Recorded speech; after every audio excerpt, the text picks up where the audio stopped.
Yes, Mr. Dillon. My Lord, to reorientate the court, I was still on responding to ground one. Yes. And I taking the court, your Lordship, through the transcripts showing how this was a live issue in terms of compliance with the clause 11 of the shareholders agreement. Yes. If I turn now to page 125, which is the transcript of the 17th of June. I'm sorry, page 125. 125. Thank you. Yeah, in the court bill. Yes, thank you. This is at GH.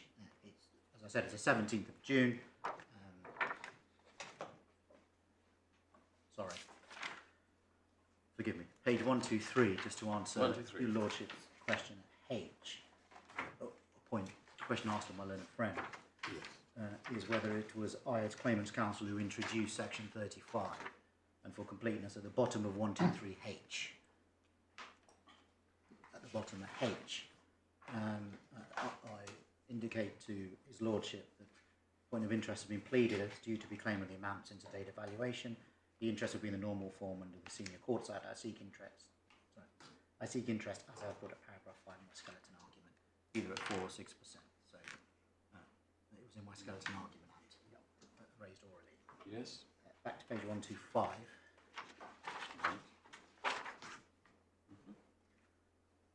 At H, your Lordship has been taken through this. This is where the learned judge asks of my learned friend Mr. Ojo, where it's put to him that there was no valuation of the terms of the shareholders agreement, and as you've been taken through at 125 and 126 B to H, Mr. Ojo defends that position and says, no, there has been a valuation. If we follow the exchange through to page 128, DF.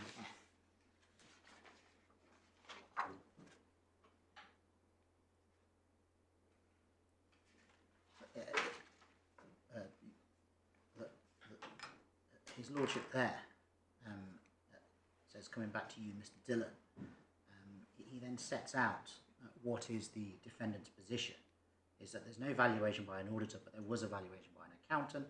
Insofar as should not have been the accountant nevertheless came to a figure that was higher.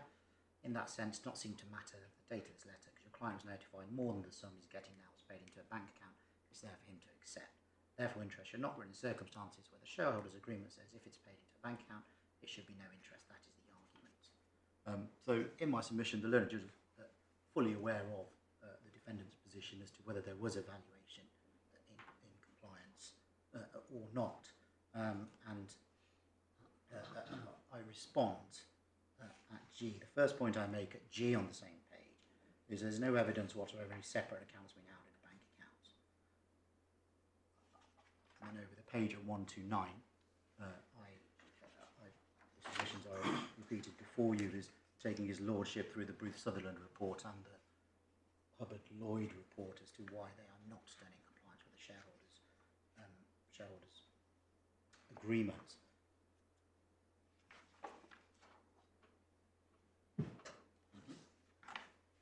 If we then turn to the judgment that flows from the transcripts and the exchanges, it's at page 142. Yes.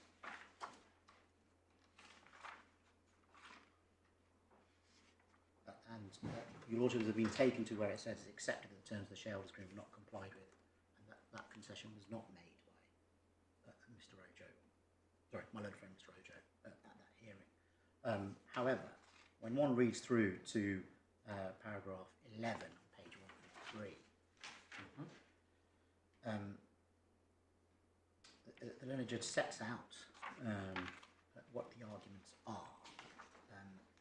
He sets out the claimant's point taken, the valuations based on a different firm, and the Bruce Sutherland and their specific valuation that records not to be treated valuation of the shareholders agreement.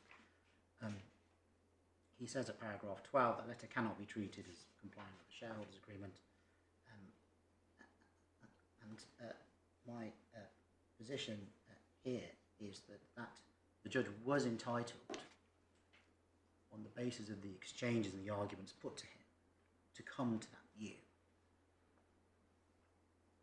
Notwithstanding what he said at paragraph 2 about the concession, in my submission he has separately analysed the points and come to a decision that he is able to come to. In terms of further reasons, for the additional reasons to support the judge's decision, it's paragraph 13. Paragraph 13 states, "It is unnecessary, therefore, to return to the fact that money to be paid for the shares does not appear, in fact, to be paid to a bank account to be held pending the transfer of the shares without interest. However, that in itself would have been a difficulty for the defendant." So, in my submission, paragraph 13, in the alternative to whether there's been a correct valuation, is an additional reason. It's a finding of fact that the any sums tendered have not been paid into a separate bank account, which causes difficulties with clause 14.4, sorry, 11.4.4. So, in my submission, the judge has found two. The judge is correct at paragraph 13. It's a finding of fact which has not been appealed from, sorry, which is not subject to any appeal. And so... Well, two questions about that. What he actually says is it does not appear, so it doesn't seem like a definitive finding. Secondly, the appellant, both in skeleton argument and oral submission, said true position was to the contrary. The position before his lordship is that the exchanges refer to letters saying that it will be held, rather than it has been held. And this issue, lordship, that's page 126.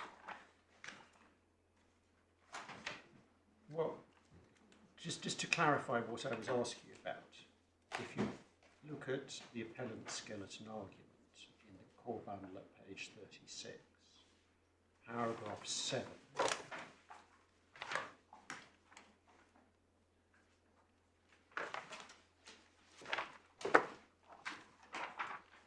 it's the last sentence of that paragraph where the statement is made, quote, "The sum of £24,000 was held from then on in a bank account ready for payment to the claimant as required by the shareholders' agreement and was ultimately used to pay the valuation determined by the judge." Now, are you able to tell us that that is false? Are those your instructions?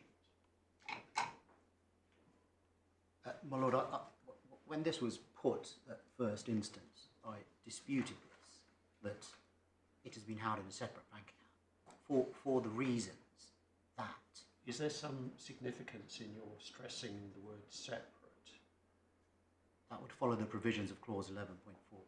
Okay, so let me see if I can understand the point you're making. Do I understand that the point you're making is that the statement made in the appellant's skeleton argument is factually accurate so far as it goes, but you say there's a non-compliance because it was not a separate bank account? Is that correct? Is that what you're saying? No, my lord. The position is that in terms of the disclosure for the hearing, there was no disclosure of any bank statement or any bank records to show that since 2010 up until now. So money's... Let me ask you again. Are you instructed that the statement made in the appellant's skeleton argument is false?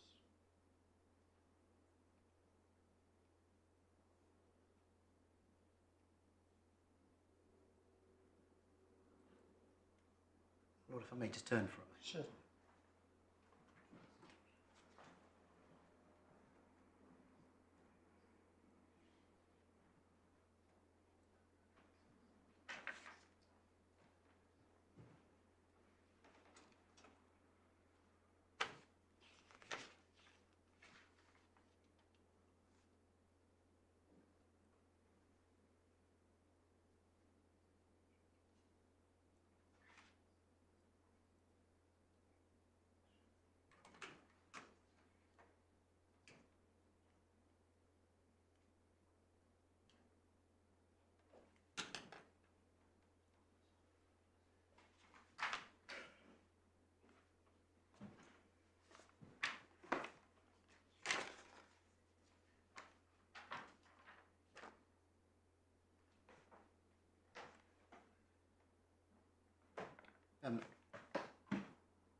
certainly more some inconsistencies. So within the respondent's bundle at page 41, Do you mean the supplementary one? sorry, supplementary bundle at Yes, page certainly. 41. Page 41. The email of the 18th of May 2016. You will see that we recently finalized, second sentence states that we recently finalized the accounts for the year ending 30 June 2015. I can confirm that those accounts include a provision for 24,000 being payable to you. So it suggests a provision of company accounts rather than a separate bank account held on trust. Well, don't quite follow that, because the statement that's been made to us by the appellant is that the sum of £24,000 had been held in a bank account from March 2011 onwards, and this is talking about finalising the accounts for the year ended 30th of June 2015 and confirming that they include a provision for £24,000 being payable to you. Now, why would that not be accurate accounting if the sum of money was already being held in the account ready for payment? It's suggestive of the claimant being essentially a creditor rather than it being a separate amount. It would have been simpler to say it is still being held in a separate bank account. Right, okay. My Lord, if I may, I'm conscious I haven't answered your Lordship's question. My difficulty is this, is that I wouldn't want to suggest that either any counsel or anything has made a statement that is purposely wrong. So I don't wish to say it's false. But the difficulty for the defendants on this is that there simply wasn't the disclosure. Sorry, difficult for the claimant. There simply hasn't been the disclosure from the appellant of the bank statements showing that this money has always been held separately, which one would have expected if it were the case. Was a request made on your client's behalf for specific disclosure of the bank accounts?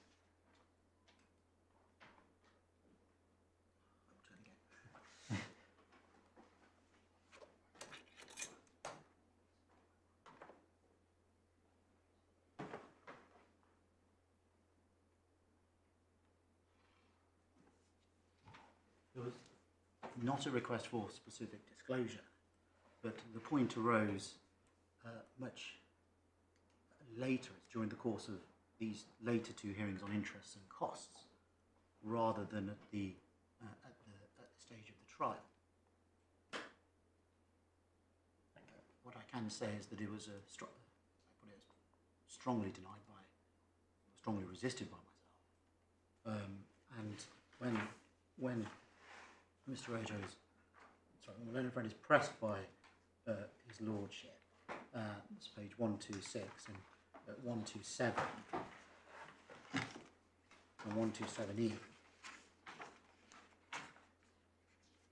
The judge says the letter does not say it's remained there ever since. I'm just checking your instructions. I just want a factual answer. That is all. And it is those are my instructions, my lord. And in my submission, considering this point could have been easily answered by the defendants providing the bank statement. So my position in response to your lordship is that there simply wasn't the evidence, aside from mentions in two letters, that it will be held. In my submission,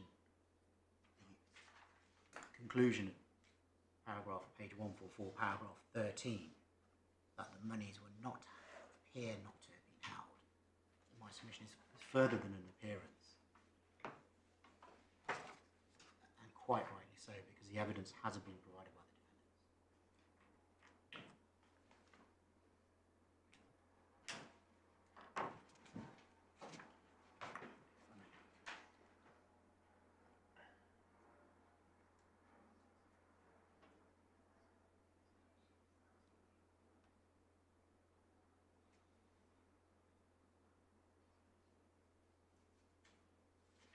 Well, can you assist me as to this?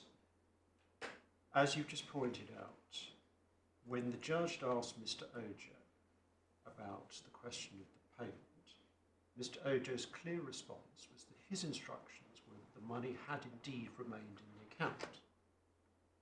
So what evidence was there before the judge which enabled the judge, on your submission, to find as a fact that that was false? A lack of bank statements to show that it's still been held. So a lack of disclosure of bank statements or anything. So an absence of evidence is an evidence of absence, is that correct? That's not the correct proposition under the law, my lord. So I wouldn't go that far. But in a case such as this, where every piece of disclosure has been hotly contested from the start to the finish, and the claimant is in a position where... So, as I understand it, therefore, your submission is, firstly, the judge has made a finding of fact. Yes, my lord. That the money was not paid. And secondly, you say that the judge was entitled to make that finding of fact because of the absence of disclosure. 2 points. First is the absence of disclosure, and the second is that, as His Lordship says, that the letter says that it will be held, not that it is held.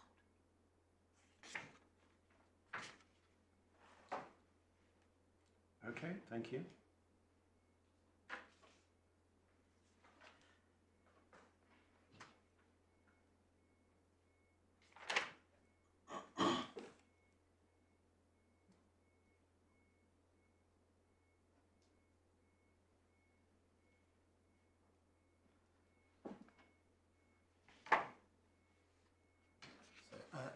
Lord, that deals with my responses to ground one. Thank you. Let's move into Yes. ground two, Round two. which is, as your Lordship indicated in your exchanges with my learned friend, is a little link to ground one in terms of the facts. On this point, I would like to focus on this is the jurisdiction argument. I'd like to focus on the share transfer agreement at clause 11. It's page 248 is the operative provision.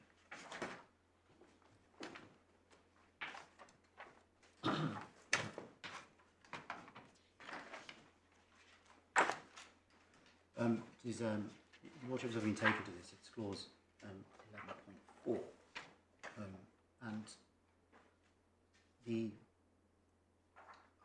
we say that the jurisdiction arises in debt, and it is for these reasons. When one looks at the operative provisions, the provision in 11.4.1 is the service of, or the deemed transfer notice in these circumstances. And what is to happen is that notice in writing is to be given informing that the share sales are available and of the transfer price, and shall invite such person to state in writing within 28 days of the transfer notice whether he's willing to purchase any, and if so, how many of the sale shares. Those sale shares under 11.4.2 are to be offered as either of the shareholders direct to themselves or a third party, and then to the company. We now know this was offered to the other shareholders of the company. 11.3 is the next stage, which is that where it says after the expiry of the offers in clause 11.42 above or sooner, if all the sale shares offered have been accepted, which appears to be the case here, the board shall within 7 days thereafter allocate the sale shares in accordance with the applications, and the company shall forthwith give notice of each such allocation, which is deemed an allocation notice, to the vendor and each of the person to whom sale shares have been allocated, and shall specify in the allocation notice the place and time, being not later than 14 days after the allocation notice, at which the sale of the shares shall be completed. So 11.4.3, to paraphrase, requires an allocation notice to be given to the vendor. It sets a date for the completion of the sale shares to the member applicants. And then 11.4.4, the focus in my learned friend submissions has been at the end of 11.4.4. But Your Lordship, my focus will be at the beginning, because because the event which creates the debt is the words at the beginning of 11.4.4, which is that upon such allocations being made as aforesaid, the vendor shall be bound on payment of the transfer price to transfer the sale shares comprised in the allocation notice to the member applicants named therein. So, in my submission, the event which creates the debt is the allocation of the shares to the member applicants, which should be an allocation notice. And upon those allocations being made as aforesaid, the vendor is bound on payment of the transfer price. So, to transfer the sale shares comprising the allocation. So, the event which creates the debt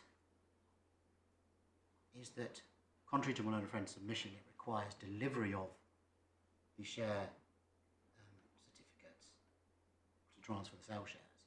The event is payment of the transfer price.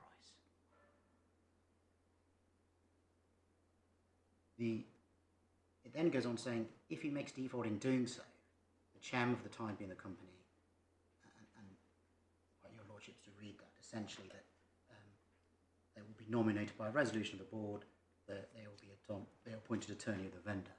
So what there has to be, it has to be payment of the transfer price to the vendor, and then he is to deliver the shares. In this case, you've heard of the offer of the September 2010. Perhaps I should take you to it. So this is page 39 of the respondent's bundle.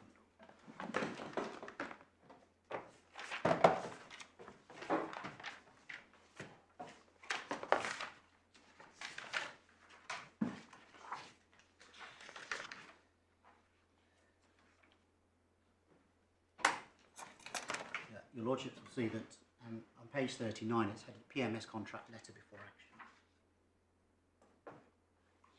So this letter deals with a number of matters other than just simply an offer to pay, as it's put. The first page relates to matters relating to the PMS contract, it's personal medical services contract, for the provision of GP care. And then on page 40, the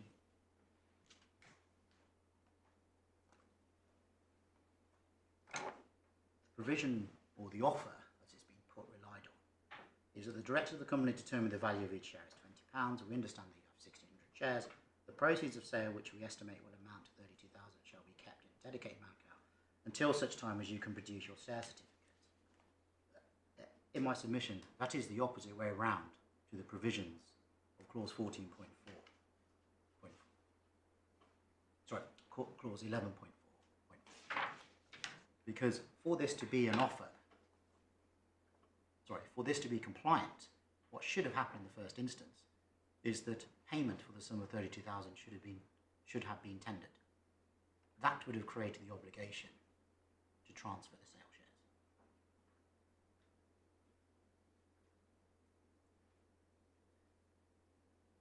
Instead, what the directors have done is that they have gone to the end of 11.4 without doing the crucial step in between. So, in my submission, that alone is not a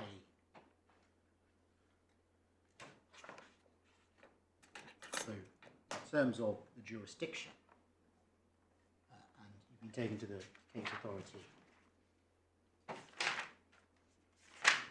of Jervis and Harris. If it assists your lordship, I think you just considered it, page 202 of that judgment, 202H. Just before we get into Jervis and Harris, can you help me on this? I mean, I understand the submission you make about clause 11.4.4 in the first sentence, and this being the wrong way round. But how does that work in circumstances where your client's case was that this was not in accordance with the contractual machinery? So if you're saying that the debt arose out of the determination of the transfer price, how is the fact that this letter is the wrong way round relevant? Because your client didn't accept that 32,000 was the right transfer price, and indeed the figure that was ultimately determined wasn't determined until much later on a different basis and at a much lower amount. So can you help us as to how that works? Because for the purposes of whether at the time price, for the purposes of whether a debt has arisen as at the date of 4th of November 2011, which is the date from which interest has arisen, it is incumbent upon me, on the authority of Jervis and Harris, to show what is the specified obligation by the other party or the occurrence of some specified event from which the debt arises. That's very fair of you to accept that. So what do you rely upon as giving rise to a debt as at that date? What I rely on is, as at that date, the payment of £32,000 should have been tendered, because that would have given rise to the obligation to transfer the sale shares.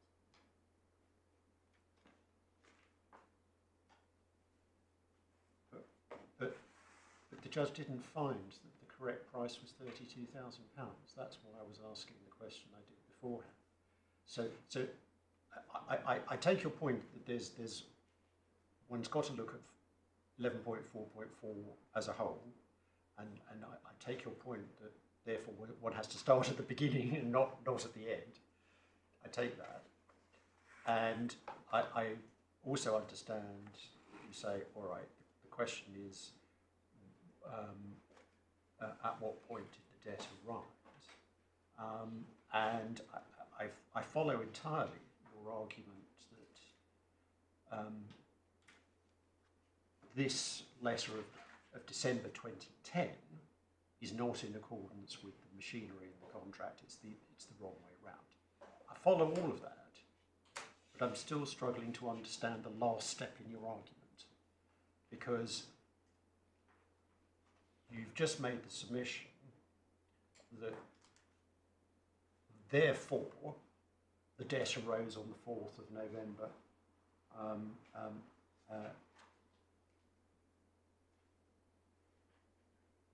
2011. And that's the bit I'm struggling with, because I've understood all of the previous steps in the argument. It's that last step that I'm struggling with.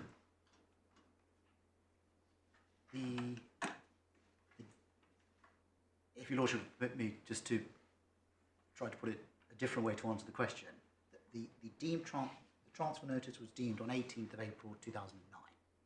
Yep. That is not the date at which monies are to be paid. Indeed.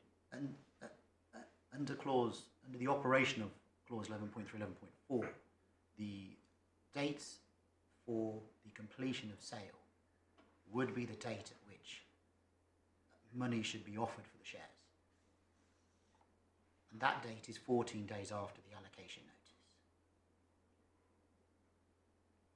Under 11.3, 11.4.3. On the facts of this case, it was on the 4th of November 2011 that the shares were in fact transferred.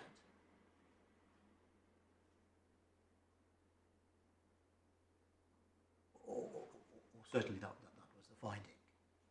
And so that would have been the completion date.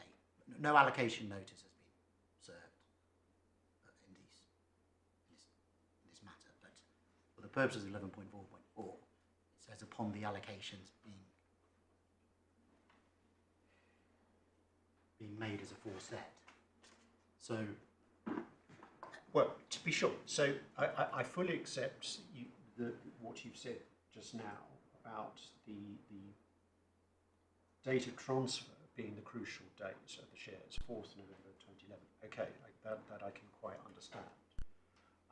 And as you say, in those circumstances, the absence of an allocation notice may not matter. But what you were focusing our attention on, and I can understand why, is what the first sentence of 11.4.4 says. And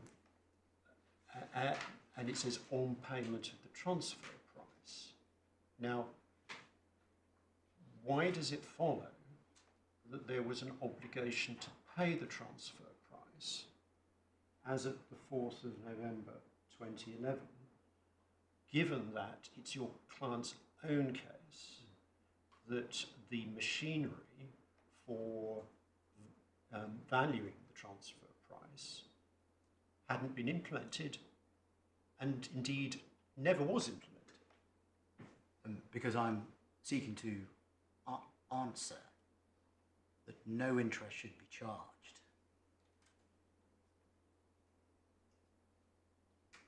Because the provisions were complied with, or that the contingent event has not happened.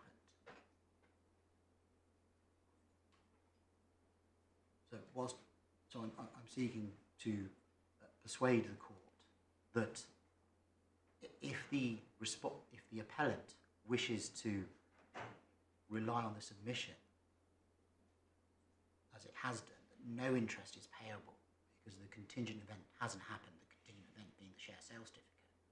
My submission is that's not a correct analysis, because the contingent event which gave rise to the debt is tendering of the transfer price.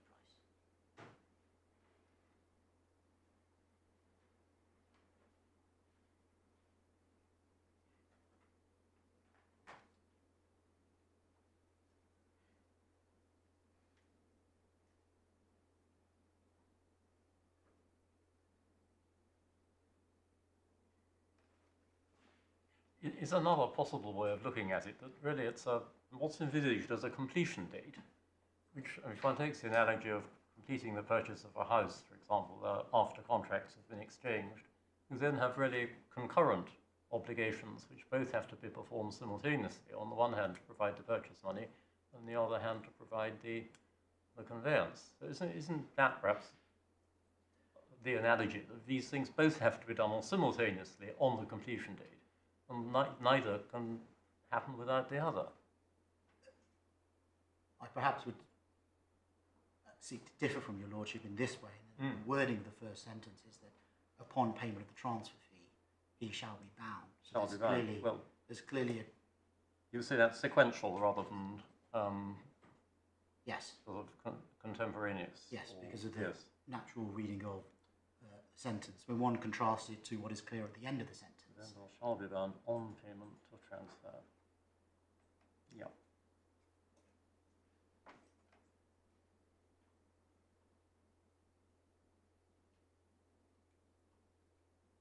Thank you. My lord, if it assists with the specific question as to why I'm focusing on it, I do not seek to detract from the point that we say the transfer mechanism has not been complied with. However, I'm still able to submit that transfer price, as the appellants rely on it, should have been tendered on the 4th of November in order to trigger the requirement to deposit sale certificates.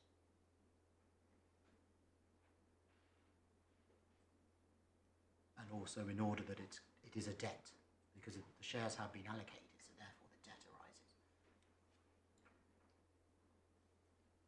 Well, no, we've gone over this terrain. No, it's not just, the court has had questions for you. Yes. So we're grateful to you. Yes. But I'm conscious that you are, I think, on ground 2 Yes. of 9 grounds of appeal.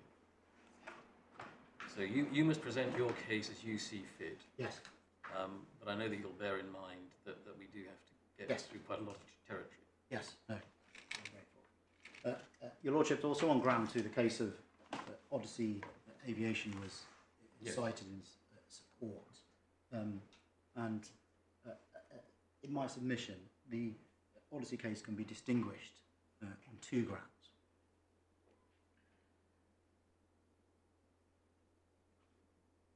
And in light of your lordship's questions, probably say one ground is substantial and one ground may be cause for controversy. The ground that is substantial is that in Odyssey Aviation there was a definitive third party who held the deposit.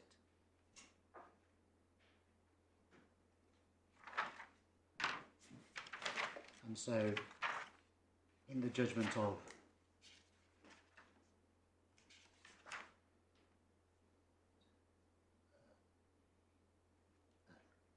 Mr. Peter Eggers of Queen's Counsel, Singh, as Deputy to the High Court, paragraph 15.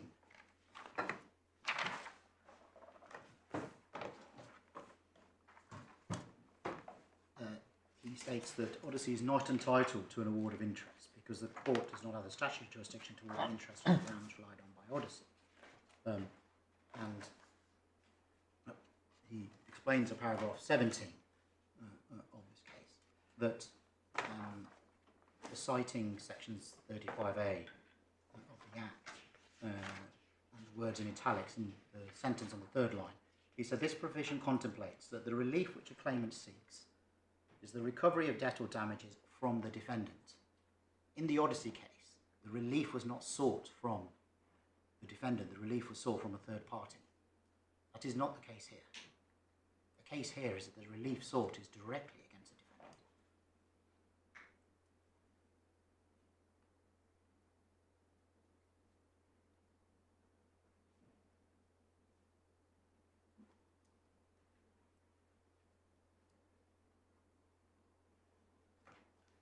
That is the substantial ground. The slightly controversial ground is, if you are with me on the finding at page 144, paragraph 13, that, which I say is finding of fact that the monies were not held in a separate bank account. That also distinguishes, I say, this case. Yes, we understand that point.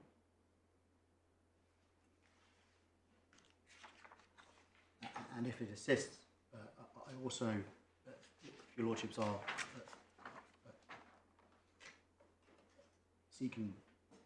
are against me that this can be distinguished, I do still pray in aid paragraph 19, particularly the reference to the Aldora case.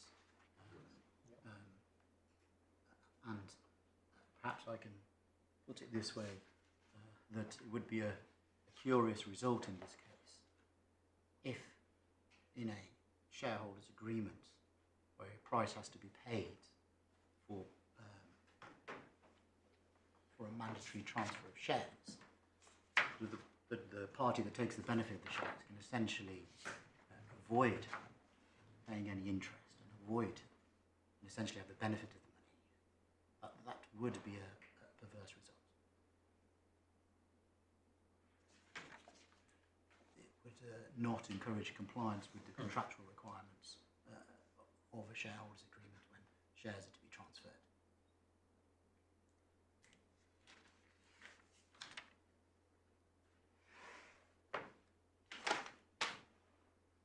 I may just... Yes.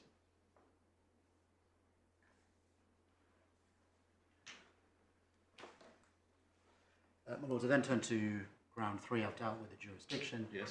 And now this is, I think, put as a discretion. Yes. Perhaps may assist if I deal with this in conjunction with ground 7, which relates to the offers that have been made. The general submission that I wish to make in terms of discretion is that what is clear on the facts of this case is that without the claimant issuing proceedings and seeking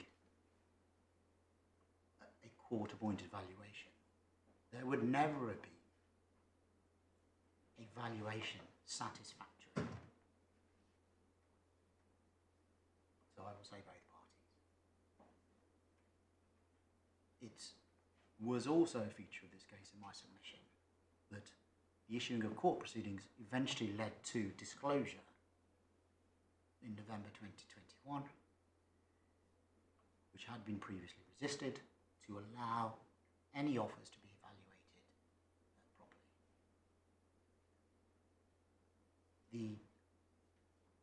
The action has not been, in my submission, a superfluous action that has simply resulted in nothing.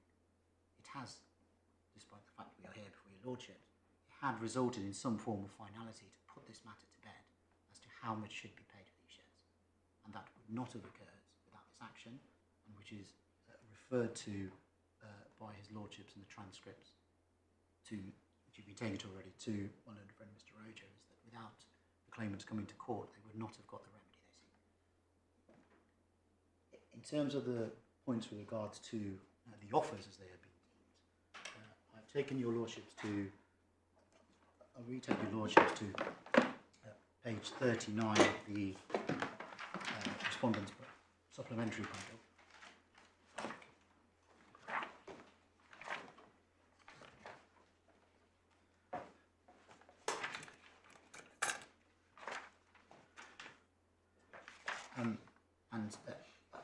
I've made submissions on this document already, but the reason why it is not that the learned judge was correct not to take what is said at page 40 into account as an offer is for a number of reasons.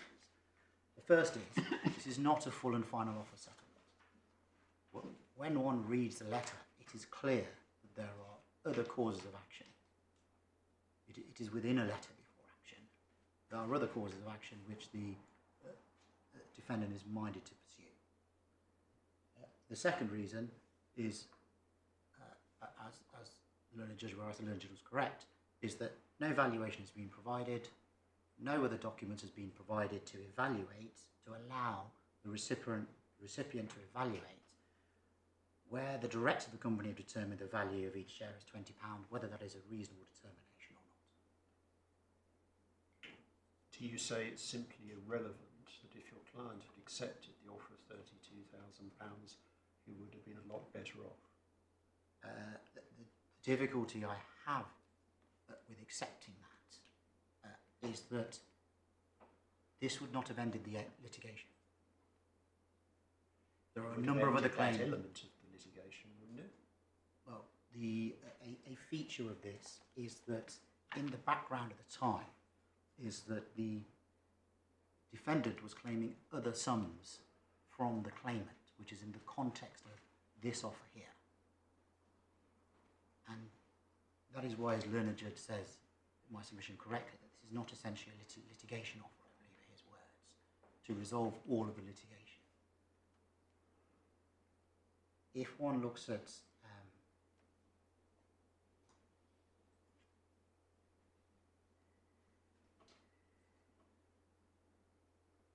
page 57,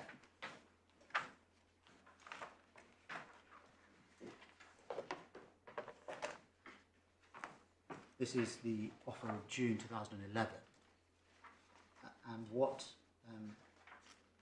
it's my position is that you can see the fourth paragraph down is that whilst offers are made in this offer of 24,000, there is also, I enclose a copy of your loan account made up to 30th of June. You would note there is a balance of 16,705 due from you. This debt has been assigned to the company by your partners as the only way they're guaranteed of getting the loans repaid. That is evidence of one outstanding loan. Page 41.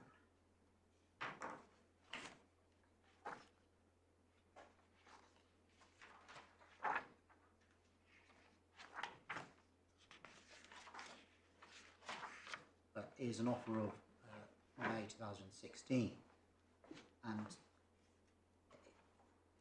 in the second paragraph it says that up to second sentence, as at 30th of June 2013, your capital account was overdrawn by 1678.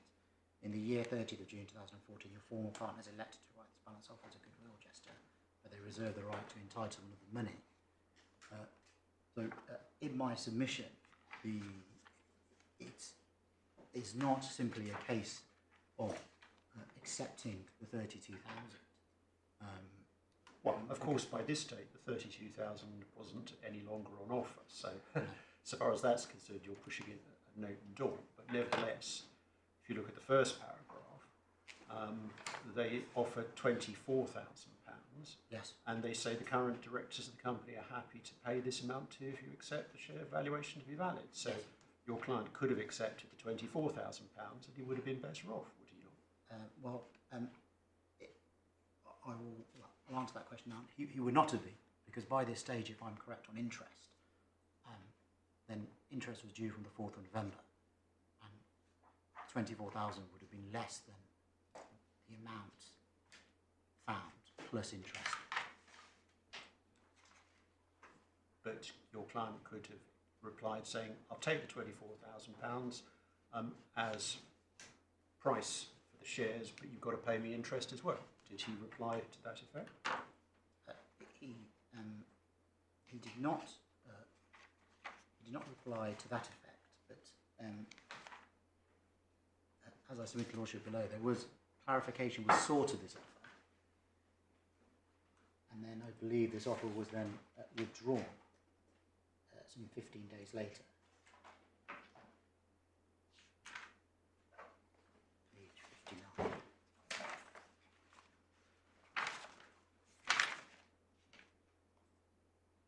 Yeah, so page 59, this offer was withdrawn on the 2nd of June 2016.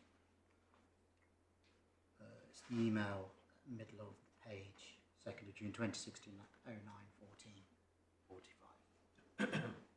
Further to the manual 18 made below, I've been asked by Dr. Ogenstein to inform me that the goodwill gesture below has been withdrawn due to your lack of response. The reason why I cited paragraph 41 was to give context to the offer. Page 41 was to support that at page 40, where the offer of £30,000 is made, there are at that time other extant claims, as opposed to when proceedings were issued. None of these alleged loans have been claimed or substantiated.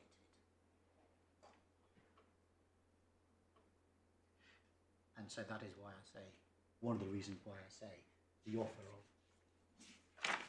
September 2010, 24th of September 2010, the learned judge was right in his discretion, having by that stage listened to the case, I think, for 3 hearings and had a number of submissions on this point. So he was right in his discretion to disregard this offer as being an end to a suitable offer to end the litigation.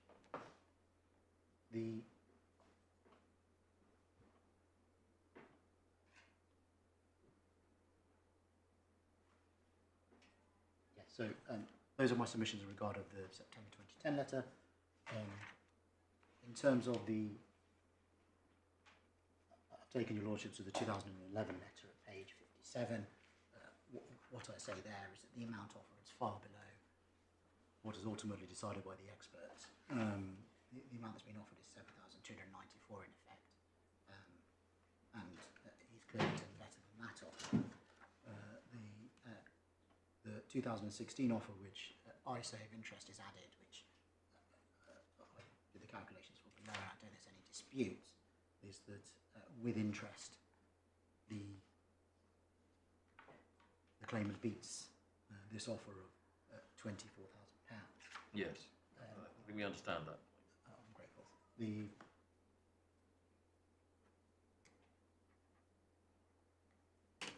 next offer that's relied on is at page 26.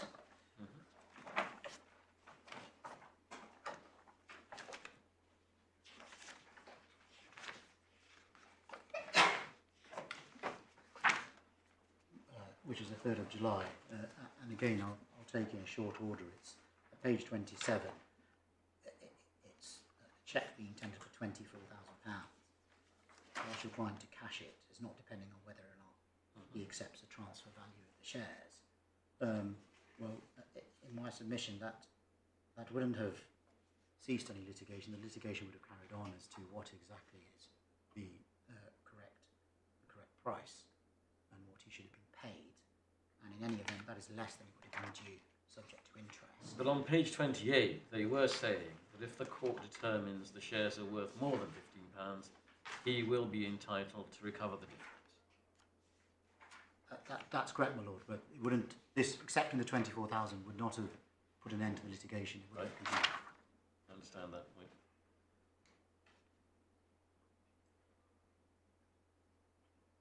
I suppose it should be clear, my lord. I accept the court's proposition on that sentence.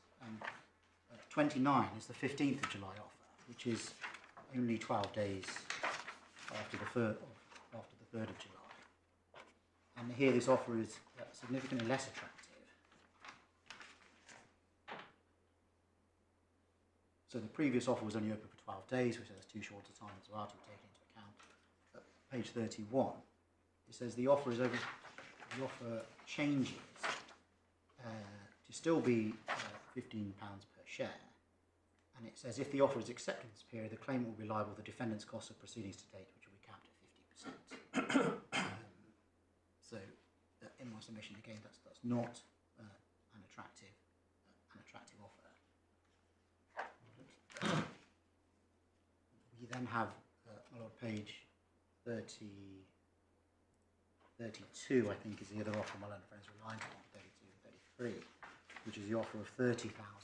That's found. Sorry, the date of this 29th of October 2021. Page 33 under the offer. It says the first defendant pay your client £30,000 in full and final settlement of his claim.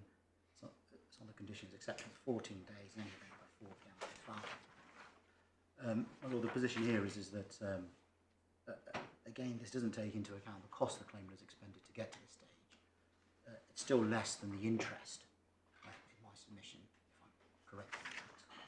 Sorry, if I succeed that interest was correctly added, it is less than the interest would have been. So again, it's not an offer to affect the discretion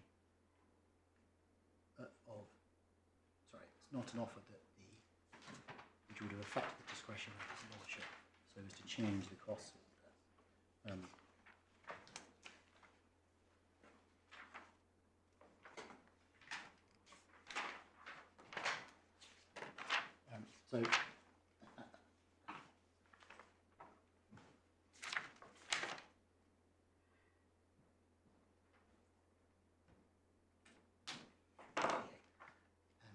There were further exchanges regarding this offer, if it is issued. It's page 48.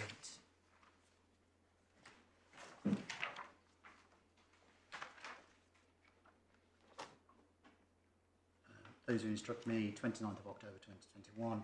Thank you for your email and the attached letters dated 29th of October and 3rd of July. We should consider your proposal by current reverting to your course. Page 49. This is the 12th of November, the date for acceptance of that order. Mr. Bennett was unfortunately had the opportunity to discuss. We'll be able to respond next week. Please grant an extension of time. And ultimately, that extension of time is not. Page 50.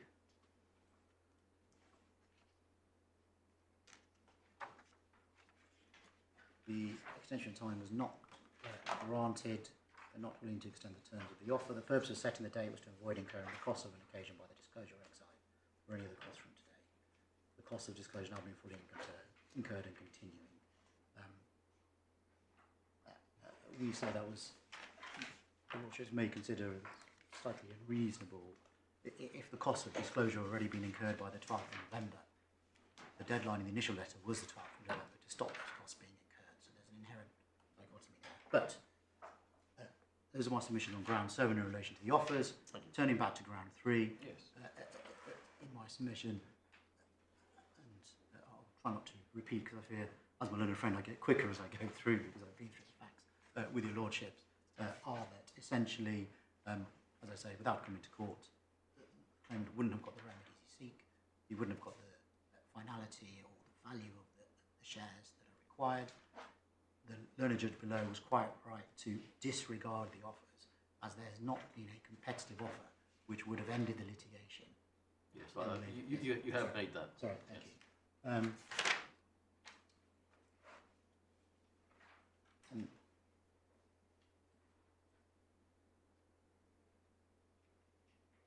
the only final point on ground 3, Yes. in terms of interest, is that if this court is with me that the monies were not held in a separate bank account, then that is a factor which the judge was right to take into account. Because had the defendants held it separately, in compliance with clause 11.4.4, then they would have a better argument for saying interest should not be charged because it has been held separately. Right, so that's grounds 3 and 7. That's grounds 3 and 7. My Lord, ground 4, I suppose, I perhaps have to accept the proposition that if your lordships find that the learned judge was incorrect on his judgment on costs of the interest hearing. Right. So that's not a separate point. That's not a separate point. That's Accept helpful. that proposition. Ground 5 has been is not pursued. Ground 6 relates to conduct, and my position on ground 6 is that the judge, certainly through exchanges, did in fact. The issue as to conduct was firstly fully aired with his lordship below. Yes. I'll just take you through those transcript references. It is not as well known as has been put in the skeleton again, passing mention. It was in the skeleton argument, and turning to page 155 of the core bundle. Of which bundle? Core bundle, please, 155.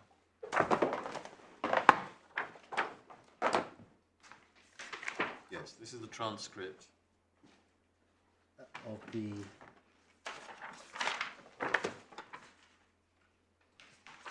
Twelfth of August. Right. So at 155,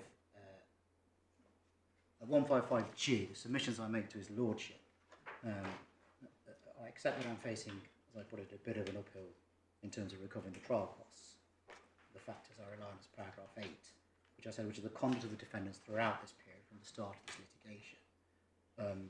At 155H, I referred to Judge Dight's finding of the animosity, and you can find that at 157D, the exact quote from the judge. So which page? 157D. Yes, thank you. So that is the judgment of Judge Dight. So firstly, animosity. The second position I put at 158A is that the defendant's being found guilty in the magistrate's court, a private prosecution, of failing to allow those who instruct me, who sit behind me today, to inspect the register of the first defendants. And so the defendants were found guilty in respect to failing to allow inspection of the register. So that is, we say, that is conduct.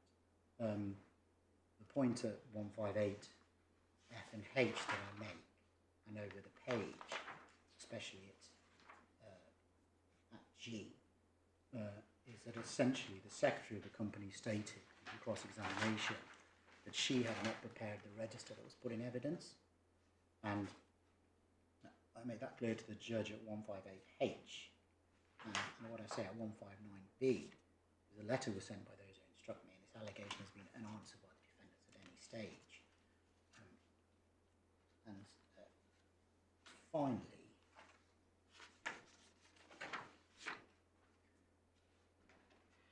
and I then go on at 160G to discuss the lack of disclosure. So, for example, the 30th of March 2011 Hubbard Lloyd report was not disclosed until January 2017, some 6 years later, for example.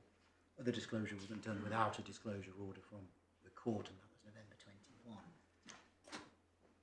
The way the learned judge took it with me, with myself, is that 160 at the top of the page. The submission I say at the very top is that this is conduct on behalf of the defendants throughout the entirety of the proceedings, so as to correctly affect his discretion. And the learned judge says, but does this not just, I mean, this is detailed, but does it not just get encapsulated in the fundamental point on your part that they took the shares? So, as far as the judge was concerned in my submission, he, certainly in the exchanges, he considered all the conduct points under one umbrella point, as he put it, and that's how I was considering it. And I try to make it clear to his lordship that it's not that they took the shares, as it were, out. It's conduct subsequent to that, relying on an independent change of conduct outside of the conversion point, which is struck out. There are alternative grounds upon which their conduct can be found. I'm sorry, maybe I'm missing the point here. But what you've pointed out to us is that when you were addressing the judge, you relied upon a number of items of conduct on the part of the defendant. You pointed to the animosity, the guilty conviction, the conviction in the magistrate's court, the evidence about fabrication of the register, complaint about lack of disclosure. But when we look at the judgment, the conduct that the judge relied upon was conversion of the shares. We see that at paragraph 13 and again at paragraph 50. And the point that's made by the appellant is that simply wasn't open to the judge because the claim for conversion had been abandoned. Now, I'm unclear as to what your answer is to that. Well, my answer to that is that the judge considered the conversion point with two alternatives. The first alternative is that it was a non-compliance with a contractual obligation. The second is at 191 paragraph 15.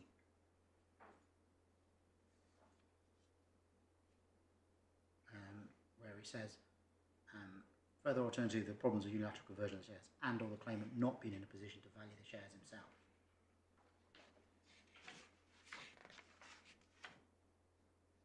i.e. that sufficient information had not been provided to allow for valuation of the shares.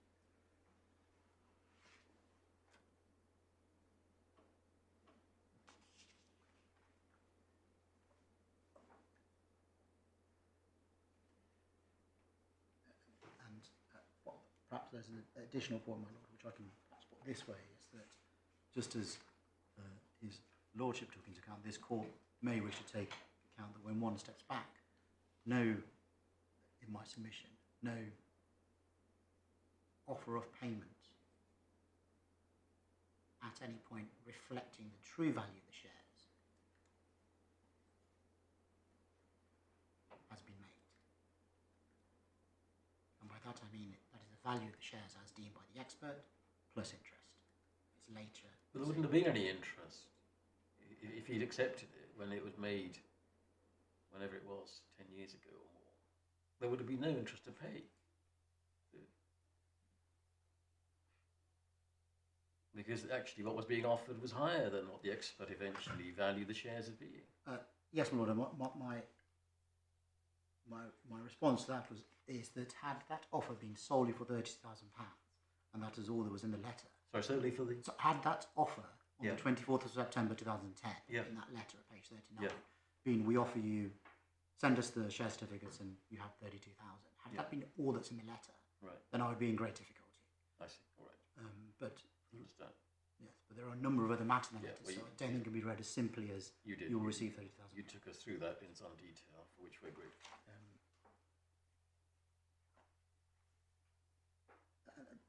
Those are my proper responses to ground 6. I have to accept the conversion claim was struck out. I told his lordship at the first trial that the conversion claim is struck out, and I hope it's clear that the submissions I made were to avoid the conversion claims and concentrate on other factors, which I say I had done, such that he has exercised his discretion correctly. Thank you. Does that take us to ground 8 then? Yes, my lord, if I may. Which I believe is.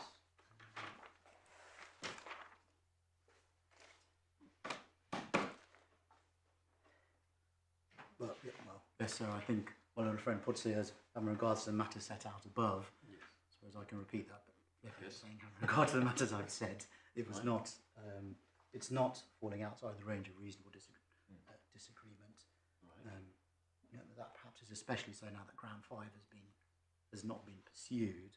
This court can be satisfied that cost orders that the claimant was subject to have been properly paid and properly assessed. And then, my lord, it follows again, ground 9, some things, ground 4, if you're against me and I haven't persuaded you. My lord, I do have one alternative submission, which dawned on me perhaps late in the day, if I put it that way. And that is that if, in terms of what would be the correct remedy, if you are against me on my submissions that the learned judge was correct, if the fundamental point is that the issue as to whether the shareholders' agreement in clause 11 has been properly complied with, and that is an outstanding matter, then it may be that the correct remedy is that is remitted for trial, because that certainly appears to underpin.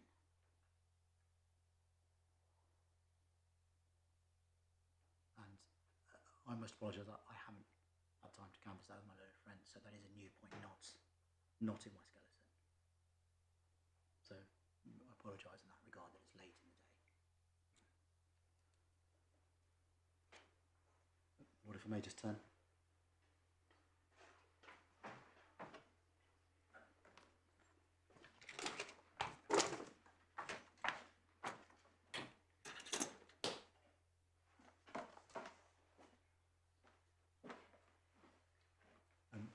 Unless I can assist your That's lordship. very helpful, Mr. Dillon. May I check if my lords have any further questions? No, thank you very much. Thank you very much. Yes, Mr. Potter, do you want to reply?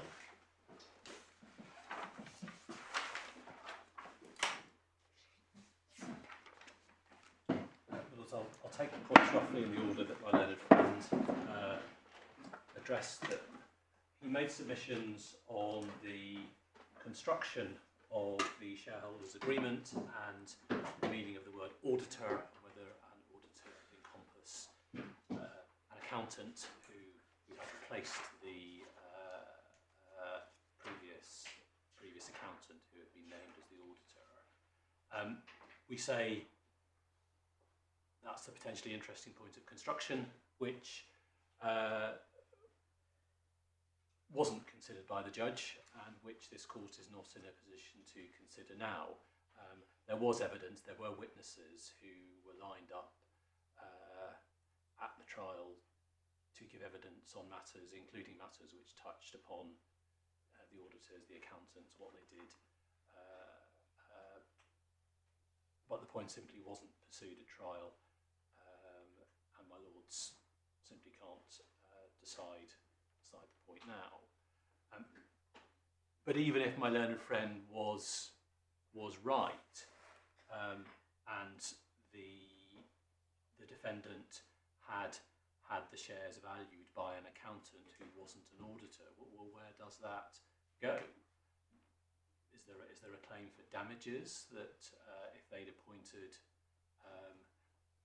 an auditor, there would have been a different valuation? Well, conceivably, but no claim for damages was ever pursued. So it simply doesn't stack up as a real point at this stage in our submission. There was then a lengthy attempt to persuade the court that the judge below had decided that the defendant had breached the shareholders' agreement, even though that decision was not recorded in his judgment. What the judge actually had said in the relevant judgments was in the core bundle, paragraph 11 on page 144.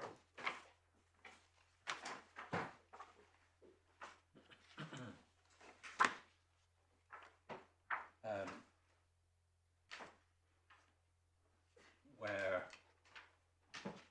he makes clear, actually starting at the bottom of 143, that the point taken by Mr. Dillon is the accountant's valuation is based upon a valuation by a different firm,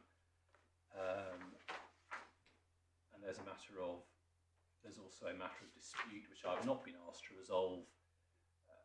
This is also a matter of dispute which I've not been asked to resolve, just as I've not been asked to decide whether in any event an opinion of the accountant, not auditor, would satisfy the requirements of the shareholders' agreement.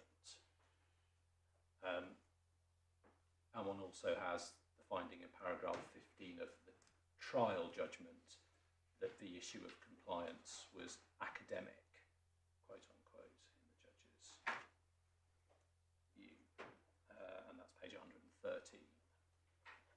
So, judge perfectly clear, at least at this stage, that he hasn't been asked to decide these points that the defendant sought to argue today. He had decided.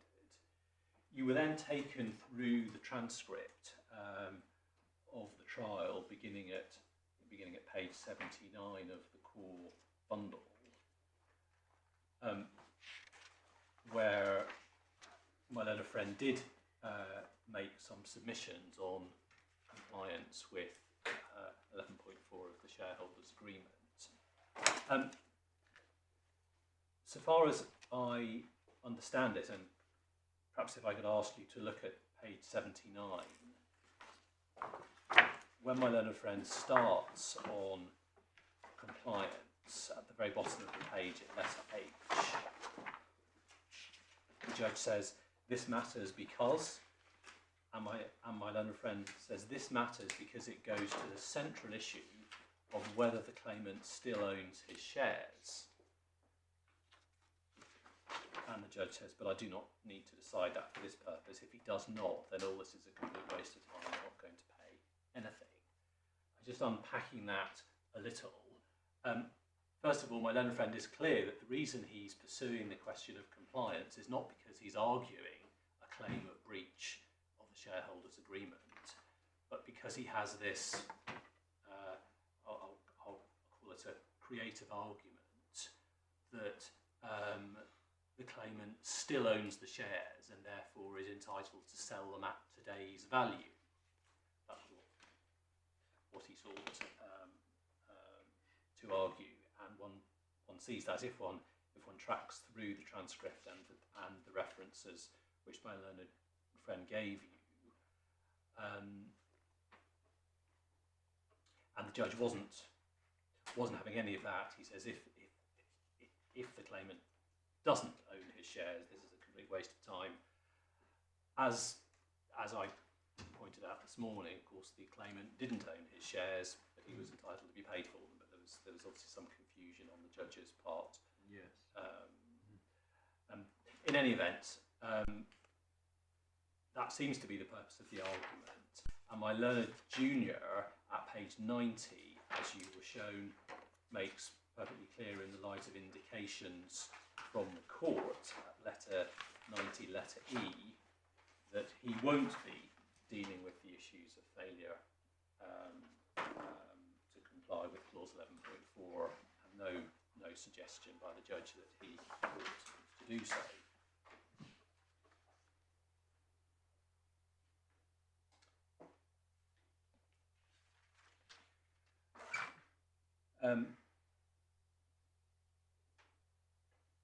My learned friend then went on to the important question of what it is that triggers a debt, or what he characterised as a debt, arising under the shareholders' agreement. Yes.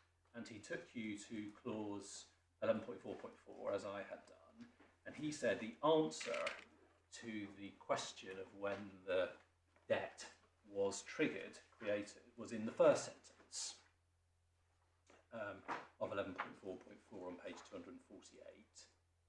And he said it's the words, "The vendor shall be bound on payment of the transfer price to transfer the sales shares comprised in the allocation notice." And I think his point was that the debt arose when the buyer of the shares paid the money for them to the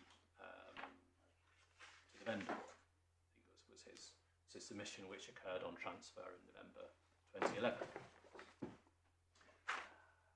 Now, we say that is wrong. The question of when money falls to be paid to the vendor is dealt with in the final sentence, not in the first sentence. What the first sentence is dealing with is the payment of the transfer price to the company. So the company, as you may recall from 11.1, is the agent of the vendor for the purposes of the sale. Who is the vendor in line 1? That's the claimant. That's the person whose shares are being sold. Right. So the claimant who ceased to be a member of the partnership, deemed transfer notice, he is required to sell his shares. Yeah. So are you saying that the first sentence has to be read as follows? The vendor shall be bound on payment of the transfer price to the company. That's right. To transfer the sale shares comprised in the allocation notice. So the company is the agent of the vendor for the purposes of the sale. The company offers the shares for sale to the other shareholders. The other shareholders agree to purchase the shares and they pay the transfer price to the company, which triggers an obligation on the part of the claimant, the vendor, to transfer the shares. And if the claimant doesn't transfer the shares, then the company appoints an attorney to do it for him.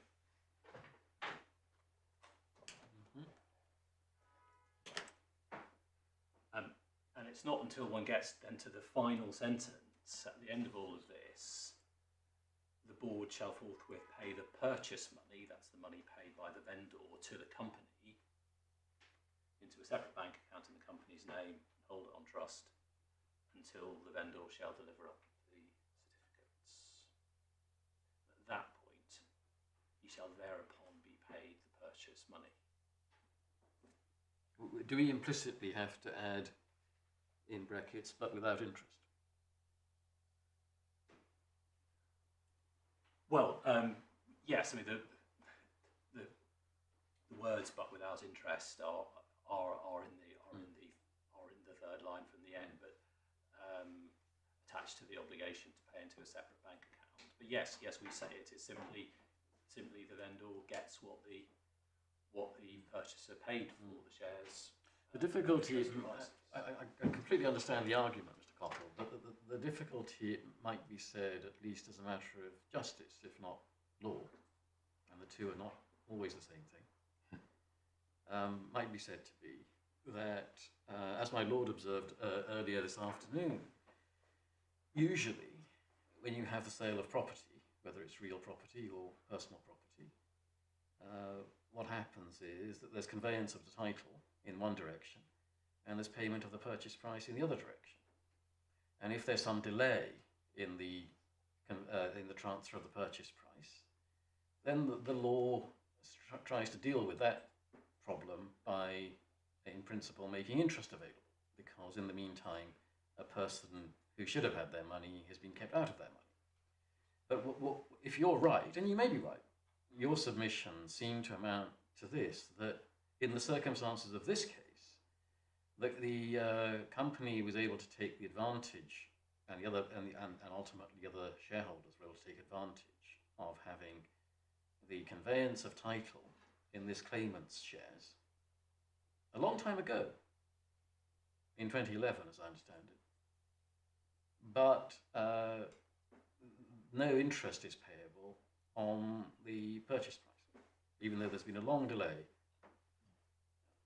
And that may be that may be right, but I just wonder if that is right. Doesn't immediately sound like a just result. So, first of all, my lord, this isn't a straightforward two-party, I'll sell you something and you pay me for it. There are three parties involved here because the company is interposed as the agent. Yes. And what's being organised here is a transfer of shares and monies as between the three parties, with the company in the middle. If the company were to breach its obligation in the final sentence to forthwith pay the purchase money and make it available to the vendor when he hands over his share certificate. So if the company was given the certificate and then just held on to the money in breach of the agreement, then there would be a claim for damages because the claimant would have been out of his money for a week, a year, 10 years, whatever it is, he will have suffered loss through breach of contract. But what has happened here is entirely different, and we say that the defendant's characterisation of this as of it being a somehow unjust result, whereby the company has been begging him to accept money for his shares from 2010 onwards. Please accept this, have this cheque, have another cheque, have another cheque. Please, take the money. It's not unjust at all that we get to this stage where the claimant ends up with less money, significantly less money than he could have had back in 2010. And we say that shouldn't trigger a right to interest. That's a discretionary point, and I understand the point you make there. But coming back to the jurisdictional point, I mean, you make the point, no claim for damages, and that's clearly correct. But that in itself is not a complete answer on jurisdiction, because the basis it's put on is not damages but debt. But the problem I'm having with all of this, it stems from your starting proposition in opening the appeal, which is that there was never any determination of the live issue as to whether there was compliance with the shareholders' agreement or a breach of the shareholders' agreement. Now, in effect, it seems to me, let me see if I'm characterising part of your argument correctly and see if I've got it correct. Following on from that, if I've understood correctly, part of your argument is to say, well, Mr. Dillon's reliance upon the first sentence of 11.4.4 doesn't work, because it would only work in circumstances where there was compliance by all parties with the contractual machinery, but it's his own case that there wasn't. Not only is it his own case that there wasn't, but actually it's never been determined whether there was or there was not. So how do you rely upon the contract in those circumstances? Is that what you're saying? I don't think I was saying anything as sophisticated as that. Right. Well, I was saying in relation to 11.4.4 that it simply doesn't address the point at which the vendor or the claimant is to receive the purchase money, to receive the valuation, whatever that is. Yes, I understand that. That's a point of construction, but I'm trying to sort of locate that, as it were, within the more general context of your case. So I say the point of the process at which the claimant is entitled to be paid is when he provides his share certificate at the end of it. That point had not occurred by the time of the claim, indeed has not yet occurred. So no debt. And that's a crude way of putting it, but we say it is. You say crude, but you might say that's the critical point. I do say that's the critical point. No debt had yet arisen, and it is the final sentence of 11.4.4 which is critical. That is the only way of making sense of 11.4.4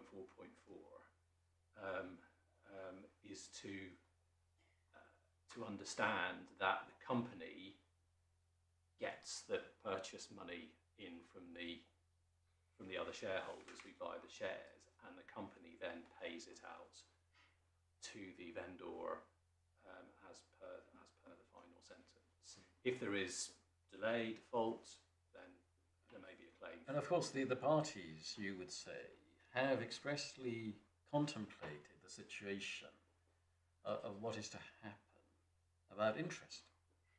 And they have stipulated by agreement that the money shall be held on trust but without interest. They might have agreed the contrary bargain, but there it is. That's the bargain they concluded. They have, and that means that point goes to obviously no contractual Exactly. discretion, and it goes to the exercise of the statutory discretion if there is a statutory. Yes, and that actually ties in with the point I was just going to put to you. I'm not sure whether it may be a bit of a red herring, but one reason for including that reference to interest may be precisely the preceding words, that the money is to be held on trust. And normally, if a sum of money is held on trust for me, I expect to get the produce of that money. Either it's properly invested and earns interest, in which case I have the interest, or if it isn't, I might have a grumble that it hasn't been held for my full benefit. So the words without interest mean the trust is only over the capital sum and not over its produce. But if that is right, it could be slightly double-edged, because that could then suggest that, well, maybe the court should still have a discretion, not as a matter of right, but by virtue of Section 35A, in the interests of justice generally, one would hope, to be able to make an award if the facts justify it on the merits. Well, Lord, if the facts justify it on the merits, but if there is a claim for a debt. Yeah, well, that comes back to the point, is there a debt? And having a sum held on trust for one, does that constitute a debt? Well, I mean, I might be inclined to say yes, it does. If you look at the old, whatever it's called, the Eldora and other cases, I mean, it's a form of obligation. It's not a statute, it's not a contract, it's a trust. So what? but it is a... You could sue, you could go to the subject, you could go and say, you're a bare trustee for the money if I hand it over to me. But it is subject to a very specific provision as to when the money should be made available and should be paid. Well, I think that brings me back to my Lord's point about the specific contractual provision having been made in the terms of those three slightly mysterious words, but without interest.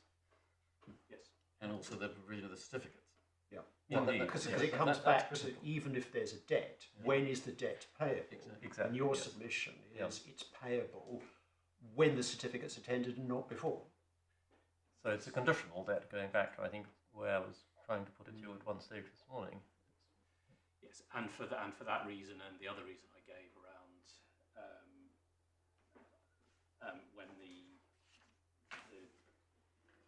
the debt not being capable of arising here because of the variation of the process that the court determines, all of that goes to support my submission that properly analysed, this was a claim for specific performance of the process and not a claim for payment of a debt which had already accrued. Yes, I see. Right. Well, I'm sorry that we diverted you from the other submissions you were making. Yes. So 11.4.4, final sentence, not first sentence, and I would note finally on that provision that it does provide in the second sentence onwards for default on the part of the vendor. So there is provision made to avoid a stalemate where you've got a shareholder who won't sell. And that was the claimant's position here. He didn't want to sell. He wanted £200,000 or something for his shares. He was just refusing to cooperate. And the process is, well, that's not going to hold things up. The company will do the transfer for you.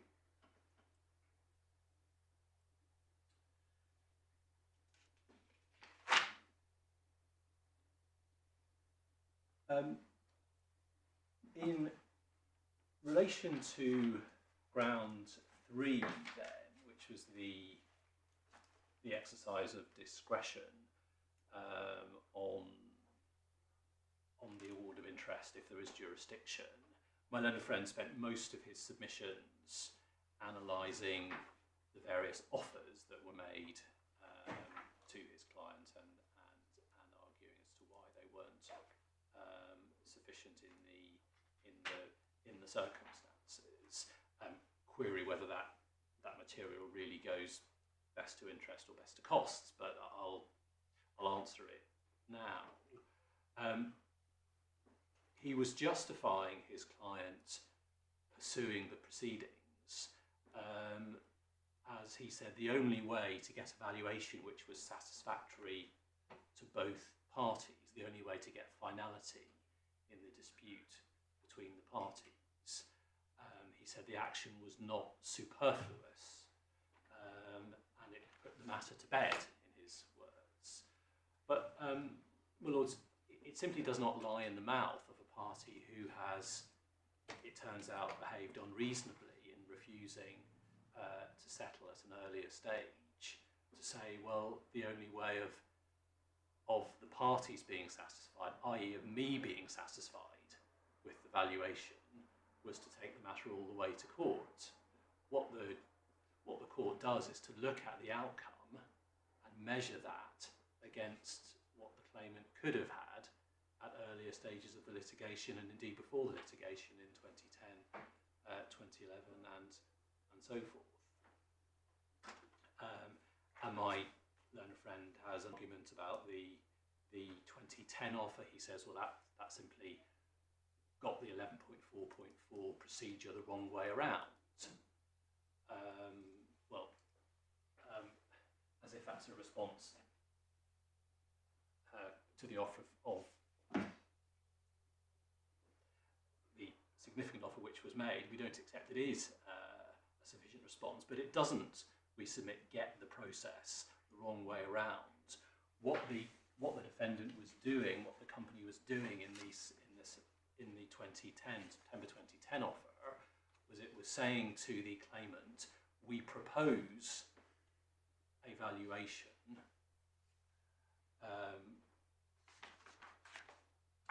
in the amount of £32,000. Should you accept it, we will then operate. Should you accept that transfer price, we will then operate the procedure as set out in the shareholders' agreement. The claimant refused the £32,000 offer. It seems because he was concerned that there were other claims floating around, but that's not an answer to being offered £32,000 for shares which turned out to be worth significantly less. Do you say that the offer of 32,000 at that time was not made contingent upon accepting the other elements in the letter? His response could have been, thank you very much, I'll take the 32,000, and there are the other things I'd like sorted out. Is that your submission?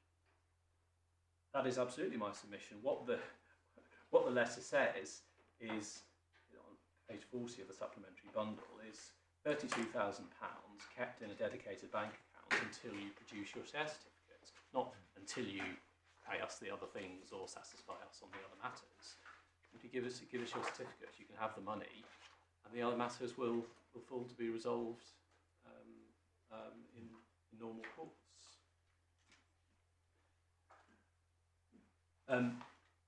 So, well, just a series of offers, one can find fault, the defendant has sought to find fault with each of them.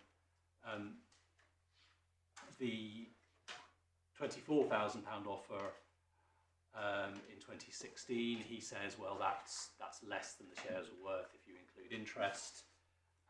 On his calculations below, these sums including interest were 25,000, and then the Calder Bank offer, he said, the 30,000 offer, he said that was also not sufficient when you include interest. I think, in fact, with interest, it was 29,000 at that stage. But one can quibble around all of these things. The fact is, he has dragged the defendant to court, spent a large amount of money in the process, and ended up with substantially less than he could have had in 2010 or 2011. The conduct point, ground, I think I'm on to ground 6, in the costs appeal. My learned friend fairly pointed out from the transcript that the judge wasn't much interested in the animus point and the register point. The judge felt that all this went to the fact that the defendants had wrongfully taken the claimant shares, which he had reached no decision on, as you've heard from me about. already. My learned friend sought to add then, or he pointed out that the judge had also raised a point. It's in paragraph 15 of the costs judgment.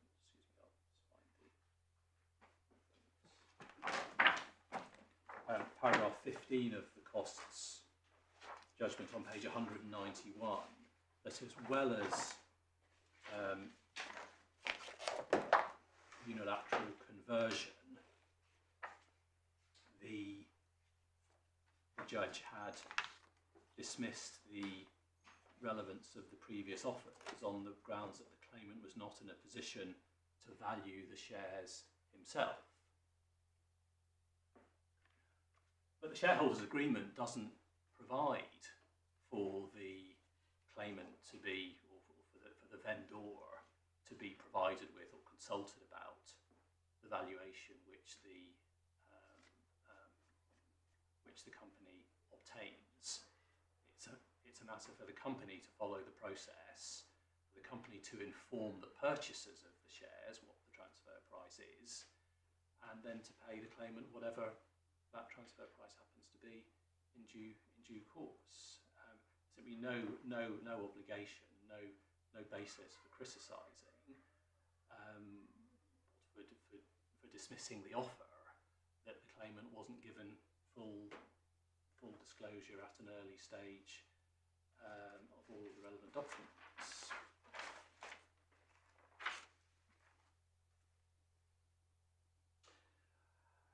And the final point, my lord, is that my learned friend suggested at the end of his submissions that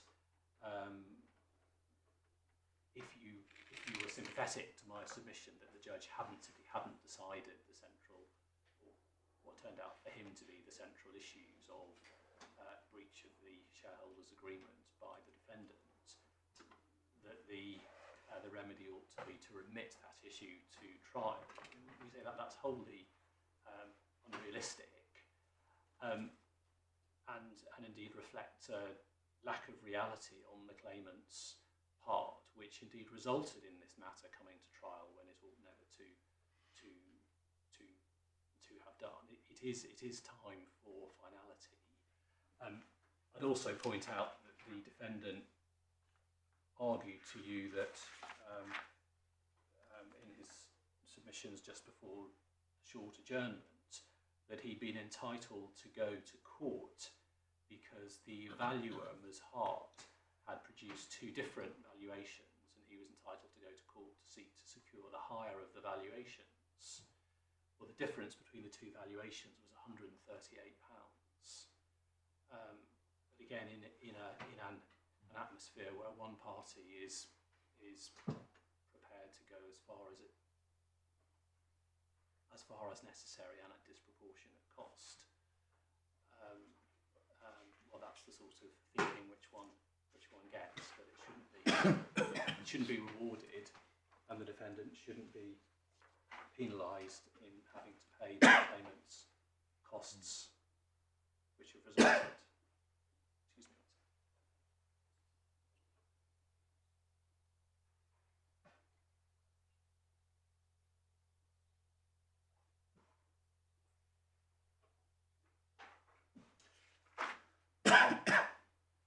My lords, those are my submissions, unless you have any questions. Can I check if my lords have any questions?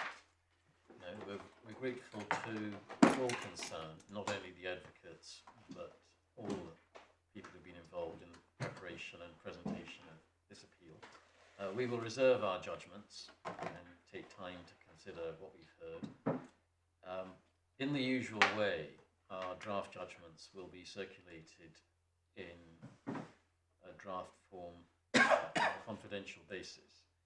And I must stress that any breach of the confidentiality embargo is taken very seriously by this court. There are only very limited purposes for which the confidential draft judgments are circulated before a final judgment is handed down, essentially for the correction of factual errors and typographical errors. And I have to emphasise that any breach of the embargo may be treated by this court as a contempt of court. Now just check if there's anything else before